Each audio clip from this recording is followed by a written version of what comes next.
ہم اپنے نبی کے دیوانے، ہم اپنے نبی کے، ہم اپنے نبی کے، ہم اپنے نبی کے دیوانے تو ہیں لیکن دیوانے بنتے نہیں۔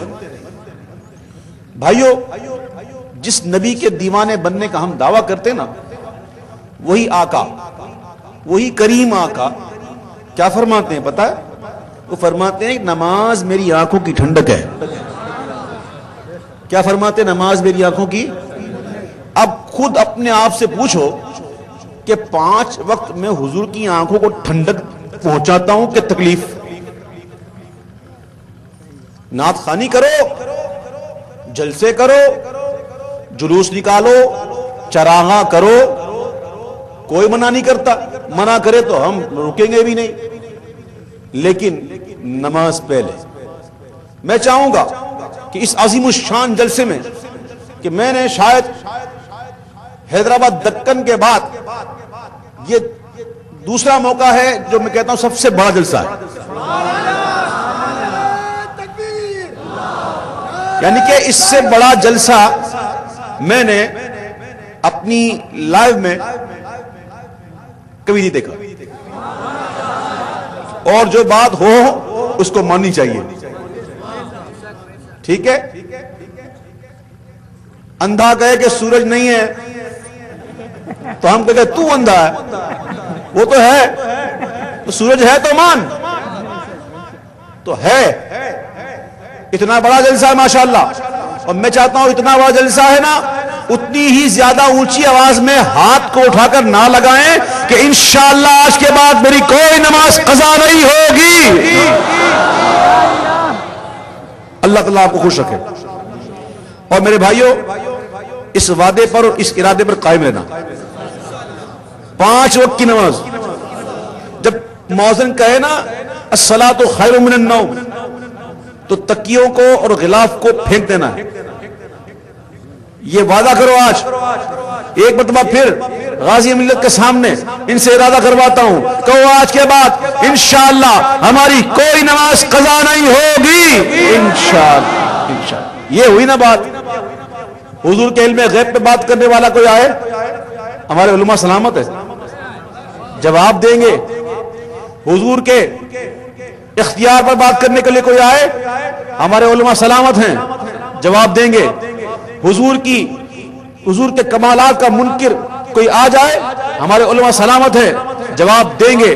لیکن کوئی یہ اگر کہے کہ سنی نماز نہیں پڑھتا، تو کیا جواب دیں گے بھائی؟ کیا جواب دیں گے؟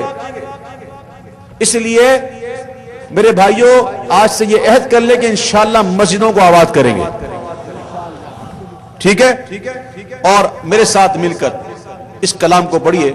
ایک پیارا کلام ہے، بحر طویل میں کلام ہے، اس کا ایک مصرع اتنا بڑا ہے کہ ایک مصرے میں 3 شعر بن جائیں، چھوٹی ردیف، چھوٹے وزن کا۔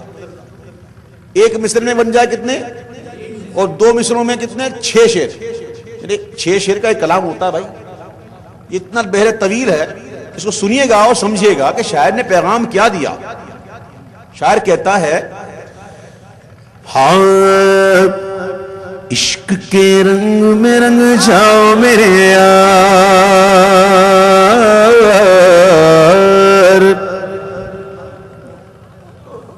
رنگنے کے لیے فیکٹری میں جانا پڑے گا، ڈائنگ فیکٹری، اور الحمدللہ سنیوں کے پاس بڑی فیکٹری ہیں، اپنے اپنے حساب سے کام کر رہی ہیں۔ قادری فیکٹری ہے، چشتی فیکٹری ہے، سہروردی فیکٹری ہے، نقشبندی فیکٹری ہے، اشرفی فیکٹری ہے، رضوی فیکٹری ہے۔ ارے بھائی ساری فیکٹری ہماری ہیں، جہاں بھی جاؤ گے وہاں رنگ جاؤ گے، ٹھیک ہے؟ سب ہم ایک ہیں، محبت کے ساتھ۔ عشق کے رنگ میں رنگ جاؤ میرے یار، عشق کے رنگ میں رنگ جائیں جب افکار، تو کھلتے ہیں غلاموں پہ وہ اسرار، کہ رہتے ہیں وہ توصیف و ثنائے شگ ابرار میں ہر لہجہ گوہر وار۔ ورنہ ورنہ وہ سید علی نسبی، ہاں وہی امی لقبی، ہاشمی و مطلبی و عربی و قرشی و مدنی، اور کہاں ہم سے گنہگار، عشق کے رنگ میں رنگ جاؤ، بولو نا عشق کے رنگ میں رنگ جاؤ، جو بولتا ہے نا اس کے بیر بکتے ہیں، ہاں عشق کے رنگ میں رنگ جاؤ۔ سنو سنو شاعر نے کیا کہا، شاعر کہتا ہے کہ آرزو یہ ہے ایک بنگلہ ہو تو دو ہو جائیں، مرسڈیز ہے تو لینڈ کروزر آ جائے، ایک فیکٹری ہے دو ہو جائیں، بینک بیلنس بڑھ جائے، پی آر او بڑھ جائے، ممبر قومی اسمبلی جانتا ہے تو وزیر اعظم بھی جانے، یہ ہوگی کسی دنیا دار کی خواہش، حضور کے غلاموں کی نہیں، ان کے در کے فقیروں کی نہیں۔ شاعر کہتا ہے آرزو یہ کہ ہو قلب معطر و مطہر و منور و مصفا و مجلا در اعلی، جو نظر آئے کہیں جلوائے روئے شہ ابرار۔ آرزو یہ کہ وہ قلب معطر و مطہر و منور و مصفا و مجلا در اعلی، جو نظر آئے کہیں جلوائے روئے شہ ابرار، اور جن کے قدموں کی چمک چمک، ہاں جن کے قدموں کی چمک چاند ستاروں میں نظر آئے، جدھر سے وہ گزر جائے وہی راہ چمک جائے، دمک جائے، مہک جائے، بنے رونق گلزار، عشق کے رنگ میں رنگ جاؤ۔ اور یہ شعر سننا، یہ شعر سننا بھائی، آپ لوگ اتنے دور سے مجھے سننے کے لیے کیوں آئے ہو؟ میں آپ کے چاچا کا بیٹا ہوں یا ماموں کا یا پھپھو کا؟ کوئی ہے؟ کوئی بلڈ ریلیشن تو نہیں ہے نا؟ پھر بھی آئے ہو کیوں؟ اس کیوں کا جواب سنو۔ عشق کے رنگ میں رنگ جائیں، مغاجر ہو کے پختون و بلوچی ہو کے پنجابی کے گجراتی کے بنگالی کے میمن ہو کے ہندی ہو کے سندھی، کسی خطے کی قبیلے کی زبان اس سے نہیں کوئی سروکا۔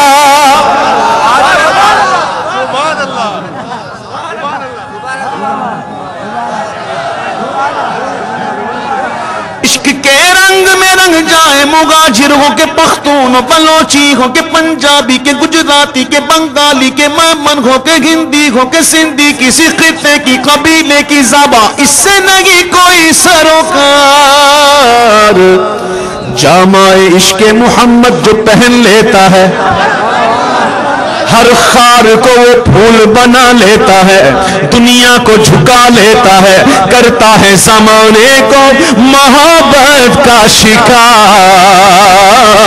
عشق کے رنگ میں رنگ جاؤ۔ دوستی اللہ کے لیے، دشمنی اللہ کے لیے۔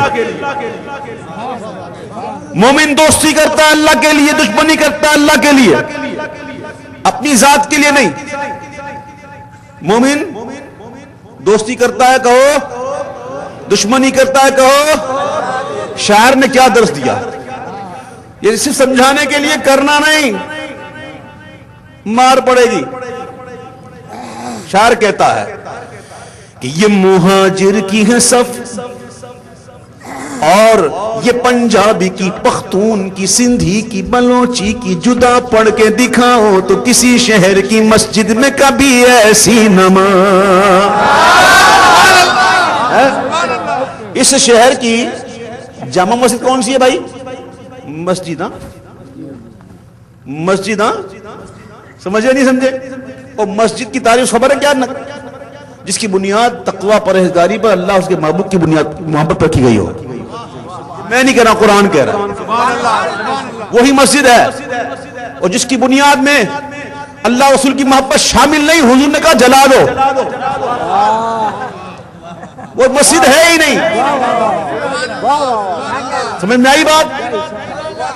تو بھائیوں، مسجد یہاں بڑی مسجد کون سی ہے؟ جمعہ مسجد، مسجد ہے نا اپنے والی، سبحان اللہ۔ ہائے ہائے جمعہ مسجد میں کل سے اعلان کر دوں کہ بھائی اب صفحے بدلیں، گجراتیوں کی الگ، کوکنیوں کی الگ، مراٹھیوں کی الگ، اور کون کون سے ہیں پتہ نہیں کتنی زبانیں یہاں پہ، کشمیری کتنے ہیں بھائی، ہو جائے کل سے؟ ارے کوشش تو کرنا یار، جسٹ ٹرائی۔ کیوں سب خاموش ہو گئے؟ مروان علی بات کرتا ہے، سارے خاموش ہو گئے، مروان علی بات کرتا ہے، کرنا مت۔ شاعر سمجھا رہا ہے، ایک درس دے رہا ہے، کہہ رہا ہے شاعر کہ یہ مہاجر کی ہے سب، اور یہ پنجابی کی، پختون کی، سندھی کی، بلوچی کی، جدا پڑھ کے دکھاؤ تو کسی شہر کی مسجد میں کبھی ایسی نماز، حرم کعبہ میں، عرفات کے میدان میں، یا روضہ سرکار پہ کیوں شان ملاتے ہو، وہاں کرتے نہیں رنگ کا اور نسل کا تم اپنی شمار، عشق کے رنگ میں رنگ جاؤ میرے۔ ہاں ایک شعر، یہ شعر سنیے گا، وہ ایک شاعر نے کہا، کچھ شعر یوں ہے، یاد نہیں آتا، یاد کرنے کی کوشش کرتا ہوں شاید، وہ کہتے ہیں کہ آنکھ قاتل، لب قاتل، تیرا تل تل قاتل، ایک میری جان کے لیے سینکڑوں قاتل قاتل، آئینہ ہے کہ آئینے کے مقابل قاتل، مجھ کو ڈر ہے کہیں لڑ جائیں نہ قاتل قاتل۔ یہ ساری قتل و غارت گری ہوئی کیوں؟ تل پہ۔ یہ تل جو ہے نا، تل یہ بڑا کام کرتا ہے، یہ حسن میں اضافہ کر دیتا ہے۔ لوگ کہتے ہیں اویس بھائی بوندا پہنتے کان میں بھائی بوندا پہنتا نہیں ہوں، تل ہے میرے رب نے دیا ہوا ہے۔ اکثر کہتے ہیں یہ اویس بھائی بوندا پہنتے کان میں، بس سن لو بھائی بوندا نہیں ہے، یہ میرے رب نے دیا ہے مجھے، یہ تل ہے۔ تل جو ہے نا کبھی کبھی کام کرتا ہے۔ اب سنیے گا، ایک شہنشاہ نے بخشے، ایک شہنشاہ نے بخشے جو سمرقند و بخارا، کسی محبوب کے رخسار کے تل پر، مگر اے سید عالم تیری ناموس تیری عظمت پر۔ ایک شہنشاہ نے بخشے جو سمرقند و بخارا، کسی محبوب کے رخسار کے تل پر، مگر اے سید عالم تیری ناموس تیری عظمت پر۔ اے رسول عربی، اے رسول عربی ایک نہیں لاکھوں ہیں، اے رسول عربی ایک نہیں لاکھوں ہیں، قربان گاہیں عشق کے ہر کوچہ و بازار میں سر اپنا ہتھیلی پہ لیے پھرتے ہیں کرنے کو نثار، عشق کے رنگ میں رنگ جاؤ۔ عشق ہوگا تو عمل آئے گا، میں صحیح کہہ رہا ہوں آپ سے۔ ایک صحابی رسول سے کچھ خطا ہوئی، ان پر حد قائم ہوئی، کوڑوں کی سزا، کتنی کوڑوں کی سزا۔ اب کوڑے لگ رہے ہیں، کوڑے لگ رہے ہیں، کوڑے مارنے والے ساتھ میں کچھ ان پر غصہ بھی ہو رہے ہیں اور کچھ الفاظ بھی کہہ رہے ہیں، وہ تجھے شرم نہیں آتی؟ تو نے ایسا کیا، تو نے ویسا کیا، تجھے شرم نہیں آتی اللہ رسول کی؟ بس یہ کہنا تھا کہ حضور نے اس کے چہرے پہ ہاتھ رکھ دیا، اس کہنے والے کے منہ پر ہاتھ رکھ دیا اور کہا نہ ایسا نہ کہ یہ مجھ سے محبت کرتا ہے، یہ مجھ سے محبت کرتا ہے۔ بعض اوقات عمل میں کوتاہیاں ہوتی ہیں، اس کا مطلب یہ نہیں کہ وہ عاشق رسول نہیں۔ ہاں عشق جو ہے نا، عشق وہ عمل کا جذبہ دے دیتا ہے۔ اور خدا کی قسم میں اتنے علماء کے درمیان یہ بات کہہ رہا ہوں دعوے کے ساتھ کہ داڑھی، امامہ، نماز، نیکیاں، کوئی بھی عمل ہے ہی وہ جو حضور کی محبت میں ہو۔ جو داڑھی حضور کی محبت میں نہیں نا، وہ داڑھی ہے ہی نہیں۔ تو عمل کا جذبہ ملتا ہے عشق سے۔ تو اس لیے شاعر نے بار بار کہا، میں آپ کو ریپیٹ کرتا ہوں، عشق کے رنگ میں رنگ جاؤ میرے یار. اور سنیے شعر، مقطع اس کا مقطع ہے. میں مقطع سے پہلے ایک روایت سناؤں، سنیے گا، مزہ آ جائے گا. میرے آقا عالم صلی اللہ علیہ وسلم صحابہ، پہلے آپ کو بتا دوں، آپ لوگوں کے لیے خوشخبری ہے، کیونکہ ہم یہاں کیا کر رہے ہیں؟ اللہ کا ذکر کر رہے ہیں، اللہ کے رسول کا ذکر کر رہے ہیں نا. پہلے کہو کر رہے ہیں نا. اب روایت کو سنو. میرے آقا تشریف لا رہے ہیں، دولت قدر سے باہر آ رہے ہیں، صحابہ کرام بیٹھے ہوئے ہیں اور اللہ کا ذکر کر رہے ہیں، اور اللہ کے ذکر کے ساتھ اس کا شکر ادا کر رہے ہیں، اس بات پر کہ اللہ تیرا شکر ہے، تو نے محبوب عطا فرمایا، تو نے اپنا محبوب پیدا فرمایا، ہمیں عطا فرمایا، اس بات کا ہم تیرا شکر ادا کرتے ہیں. سرکار تشریف لائے اور سرکار نے پوچھا میرے صحابہ کیا کر رہے تھے؟ کیا کر رہے تھے؟ صحابہ عرض کرتے حضور اللہ کی حمد بیان کر رہے تھے، اللہ کا ذکر کر رہے تھے، اور اللہ کی بارگاہ میں شکر کر رہے تھے کہ مولا تیرا شکر ہے کہ تو نے اپنے محبوب کو پیدا فرمایا. یہ میلاد ہے کہ نہیں؟ یہ میلاد ہے کہ نہیں؟ ولادت کا ذکر ہو رہا ہے، حضور کے سامنے ہو رہا ہے. میرے آقا فرماتے ہیں قسم اٹھاؤ، یہی بات کر رہے تھے، قسم اٹھاؤ. عرض کی حضور ہم قسم اٹھاتے ہیں، ہم قسم اٹھاتے ہیں، ہم یہی کر رہے تھے. آقا فرماتے بات یہ ہے کہ میں گھر میں تھا، جبریل آئے، جبریل آ کر مجھ سے کہتے ہیں کہ یا رسول اللہ آپ کے صحابہ کیا کر رہے ہیں؟ کیوں کیا ہوا؟ اللہ فخر کر رہا ہے فرشتوں میں، اللہ تعالیٰ فرشتوں میں فخر کر رہا ہے. جب اللہ کے محبوب کا میلاد ہو تو اللہ فخر کرتا ہے، اللہ فخر کرتا ہے کس میں؟ فرشتوں میں. اب اس مقطع کو سنو. اے ادیب اب یوں ہی الفاظ کے انبار میں ہم ڈوبتے رہ جائیں، مگر حق کے ثنا گوئی ادا پھر بھی نہ کر پائے. یہ جذبات زبان و قلم و فکر و خیال. اے ادیب اب یوں ہی الفاظ کے انبار میں ہم ڈوبتے رہ جائیں، مگر حق کے ثنا گوئی ادا پھر بھی نہ کر پائیں. یہ جذبات زبان و قلم و فکر و خیال. کیوں؟ کیونکہ ان کی مدحت تو ملائک کا وظیفہ ہے، صحابہ کا طریقہ ہے، یہ خالق کا پسندیدہ ہے، قرآن کا ہے اس میں شعار. عشق کے رنگ میں رنگ جاؤ.